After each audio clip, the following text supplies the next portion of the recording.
Hey guys, welcome to ABP reaction. This is me Priya. आज मैं react करने वाली हूँ एक वीडियो पे जिसका नाम है the Kashmir Files, real character और उनके real video clips. And this is from Prateek Borade. I think I am pronouncing correctly. अगर आपने ये वीडियो नहीं देखी है तो प्लीज़ इसे देखिएगा।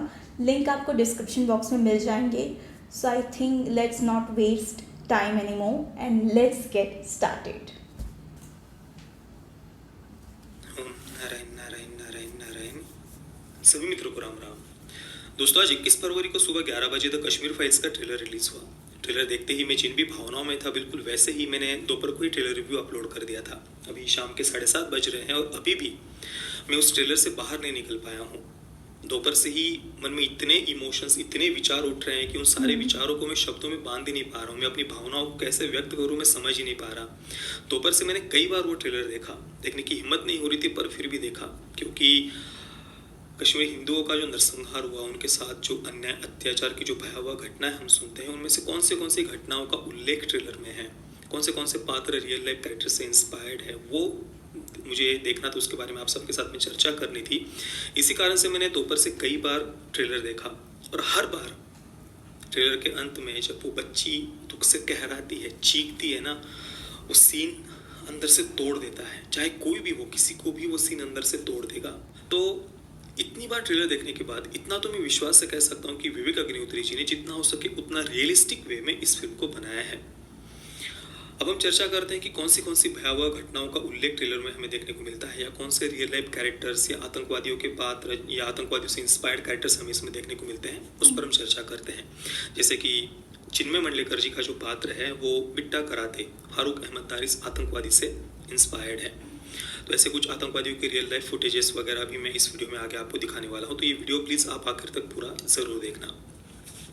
अब सबसे पहले हम उस सीन की चर्चा करते हैं ट्रेलर के, इसमें आपने देखा होगा एक टीन का डिब्बा है, चावल का कंटेनर है वो, जिस पर आतंकवादी बाहर से फायरिंग कर रहे हैं। और इसके अगले सीन में चिन्मय मंडलेकर, उनका जो पात्र है आतंकवादी का, वो अपने हाथ में खून से सने हुए चावल लेता है और किसी के सामने आगे करता है। इस सीन के बारे में हम बात करते हैं। ये भयावह घटना बीके गंजू जी के साथ में हुई थी। आज से 2.5 वर्ष पहले सुनंदा वशिष्ठ जी ने अमेरिका की संसद में मानवाधिकार आयोग के सामने कश्मीरी हिंदुओं का जो नरसंहार हुआ, जो उनके साथ अन्याय अत्याचार हुए, उस संदर्भ में जो संबोधन किया था सुनंदा वशिष्ठ जी ने, उस संबोधन में उन्होंने बीके गंजू जी का उल्लेख किया था। अगर मैं उनके ही शब्दों में आपको बताऊं तो बीके गंजू जी एक युवा हिंदू इंजीनियर थे, युवा कश्मीरी हिंदू इंजीनियर थे, और आतंकवादी उन्हें किसी शिकार की तरह हंट कर रहे थे। बीके गंजू जी अपने घर में चावल के कंटेनर में आकर छुप गए और वे बच जाते अगर उनके पड़ोसी आतंकवादियों को बीके गंजू जी की छुपने की जगह नहीं बताते। तो ये वही पड़ोसी थे जिन पर बीके गंजू जी ने विश्वास किया था, जिन पर कश्मीरी हिंदुओं ने विश्वास किया था। आतंकियों ने, जब उन्हें पता चला वे कहाँ छुपे हुए हैं, वे आए और उन्हें अंधाधुंध फायरिंग करके बड़ी ही निर्ममता के साथ बीके गंजू जी की हत्या कर दी। और जो खून से सने हुए चावल थे, वे बीके गंजू जी की पत्नी को उन्होंने जबरदस्ती खिलाए। और ये सब केवल और केवल बीके गंजू जी की फेथ के कारण हुआ। I am also the voice of young Kashmiri Hindu engineer who was hunted by terrorists, again for his faith. When terrorists came to kill him, he hid inside a rice container in his attic, and he would have been alive today had his location not been disclosed to the terrorists by his own neighbors. His neighbors he trusted, neighbors that we trusted. The terrorists shot him through the container and forced his wife to eat the blood-soaked rice. His name was B.K. Ganju. His crime is faith. I speak for him today. इसके बाद trailer में हमें एक air force के अधिकारी दिखाई देते हैं। ये पात्र एयरफोर्स अधिकारी रवि खन्ना जी से प्रेरित है। 1990 में यासिन मलिक इस आतंकवादी ने एयरफोर्स अधिकारी रवि खन्ना जी की हत्या की थी।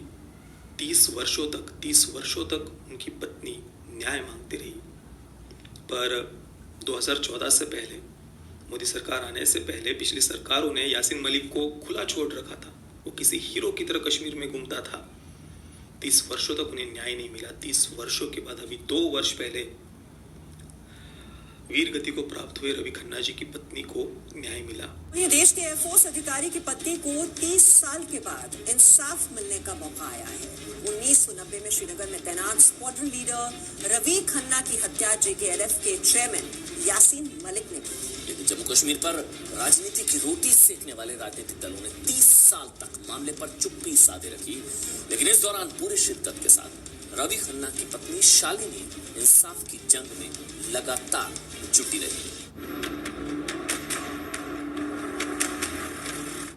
यासीन मलिक को अब मिलेगी अपने गुनाहों की सजा। मलिक और उसके साथियों ने श्रीनगर में शालिनी के पति स्क्वाड्रन लीडर रवि खन्ना समेत 4 एयरफोर्स जवानों की हत्या 25 जनवरी 1990 को कर दी थी। लेकिन इन 30 वर्षों में यासीन पर मुकदमा ही नहीं चल सका। उसको हीरो बनाया हुआ था। गवर्नमेंट्स पता नहीं क्या नेगोशिएट करती रही हैं। अंडर द कारपेट कुछ होता रहा, बैक डोर पे कुछ होता रहा, फ्रंट डोर पे कुछ होता रहा। आज उसको ट्रीटमेंट के लिए बाहर भेज रहे हैं, आज ये हो रहा है, VVIP बना के उसको हीरो बना के। और केवल रवि खन्ना जी नहीं, यासीन मलिक ने ऑन रिकॉर्ड इंटरव्यू में कई निर्दोष नागरिकों की हत्या करने की बात को मान्य किया है। ये वीडियो आप अभी भी YouTube पर देख सकते हैं। पर फिर भी हमने देखा है कि पिछली सरकारों ने यासीन मलिक के साथ कैसे व्यवहार किया था। इसके बाद ट्रेलर के बिल्कुल अंत में एक कश्मीरी हिंदू महिला को आतंकवादियों ने चारों ओर से घेरा हुआ है और उस कश्मीरी हिंदू महिला के शरीर पर वस्त्र नहीं है, ये हम देखते हैं। ये पात्र गिरिजा टिक्कू जी से मेरे अनुसार प्रेरित है। उनके साथ तो सामूहिक बलात्कार जो हुआ था वो तो मैं बोल नहीं पाऊंगा, आप देखिए स्वयं। I am a member of the minority Hindu community from Kashmir, victim of the worst ethnic cleansing witnessed in independent India. I speak here today because I am a survivor. An innocent young woman, a lab assistant in a school, wasn't as lucky as I was. She was abducted, blindfolded, gang raped, and cut into 2 halves on a mechanical saw while still alive. Her name was Girija Tikku. Her only crime, her faith. I am her voice today. इसके बाद अब हम बात करते हैं चिन्मय मंडलेकर जी के पात्र के बारे में, जो एक आतंकवादी का कैरेक्टर प्ले कर रहे हैं। मुझे लगता है कि उनका ये पात्र बिट्टा कराते उर्फ फारूक अहमद दार से प्रेरित है।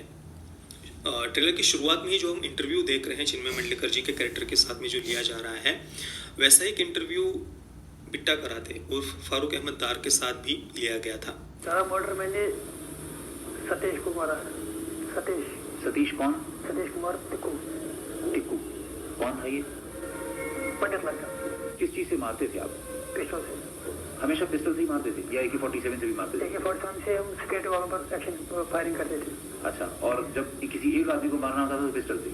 तो नकाब पहनी होती थी आपने? नकाब के बगैर। यानी लोग आपको देखते थे कि आप हैं जो जान से मार रहे हैं किसी को?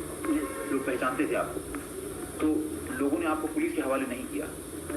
इसका मतलब लोग साथ देते थे। दोस्तों, इतने सारे तथ्य, इतने सारे सबूत सामने होते हुए भी आज से 5 वर्ष पहले 2017 में सुप्रीम कोर्ट ने कश्मीरी हिंदुओं के साथ जो अन्याय हुआ, अत्याचार हुआ, उस केस को रीओपन करने से मना कर दिया था। और दोस्तों, जब देश की न्याय व्यवस्था, शासन, प्रशासन, कहीं से भी न्याय मिलने की कोई आशा ही जब नहीं बचती है, तब एक सामान्य नागरिक के पास में बस अपनी वाणी, अपनी लेखनी, अपनी कलम, यही एक मार्ग बचता है कि वो अपनी वाणी के माध्यम से अपनी पीड़ा को समाज के सामने रखे। और इस कारण से इस फिल्म का सब तक पहुंचना बहुत ज़्यादा आवश्यक है, ताकि कश्मीरी हिंदुओं की जो पीड़ा है वो सबको पता चल सके। We have seen ISIS level of horror and brutality in Kashmir 30 years before the West was even introduced to the brutalities of radical Islamic terror. I'm glad these hearings are happening today, because when my family and I lost our homes, our livelihood, and our way of life, the world remained silent. Where were the advocates of human rights when my rights were taken away?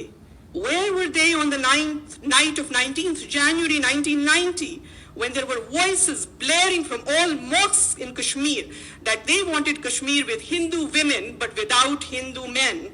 Where were the saviors of humanity when my feeble old grandfather stood with 2 kitchen knives and an old rusted axe, ready to kill my mother and I in order to save us from the much worse fate that awaited us if we landed in the hands of terrorists on the same fateful night? My people were given 3 choices: flee, convert, or die. Today, 30 years later, I'm still not welcome in my home in Kashmir. I am not allowed to follow my faith without fear. My house in Kashmir is illegally occupied, as those of countless others in my community. Those that are not occupied have mostly been burned down or are ransacked. Thousands of our temples have been vandalized, desecrated, and lain ruins.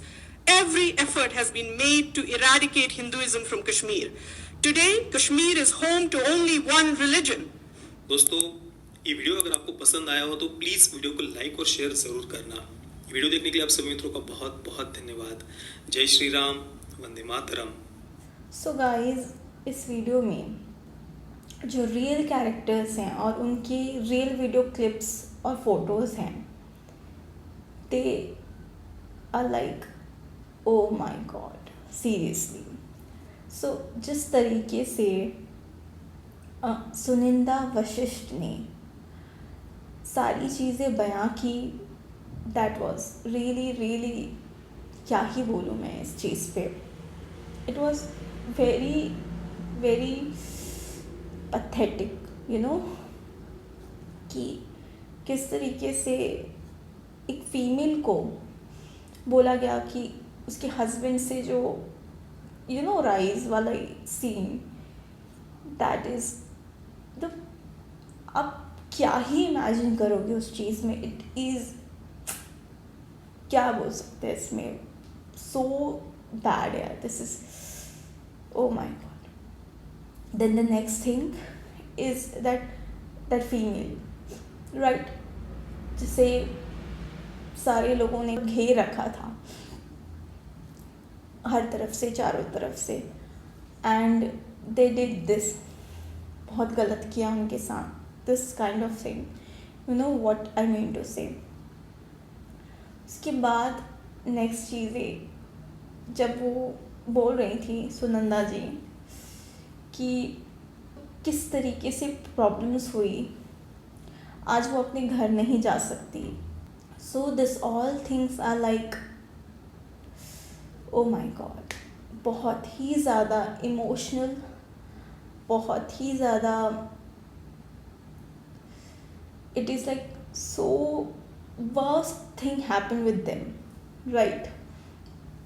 उन्हें कहा गया कि या तो आप छोड़ दीजिए या आप कन्वर्ट हो जाइए, यू नो, अपना धर्म परिवर्तन कर दीजिए या आप मर जाइए।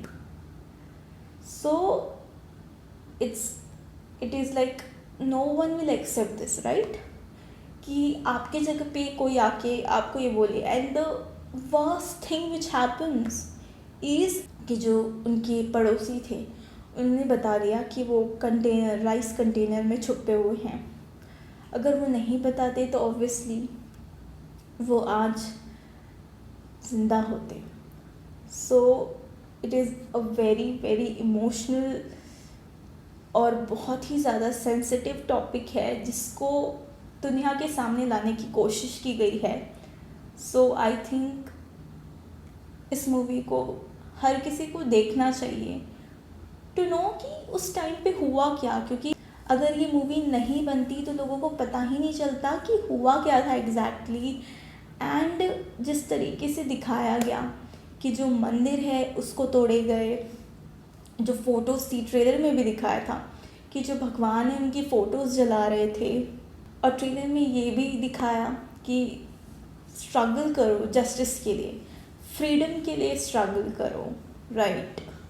So it is a very very emotional movie, sensitive topic, जिसे बड़े थिएटर में लाया गया है। तो I am sure everyone will be watching it, and इसे देख के हम अपना आने वाला फ्यूचर जो है वो सुधार सकते हैं, क्योंकि पास्ट तो चेंज नहीं किया जा सकता, राइट, एंड पास्ट दोहराए ना, राइट, वापस से रिपीट ना हो। सो everyone should watch this movie.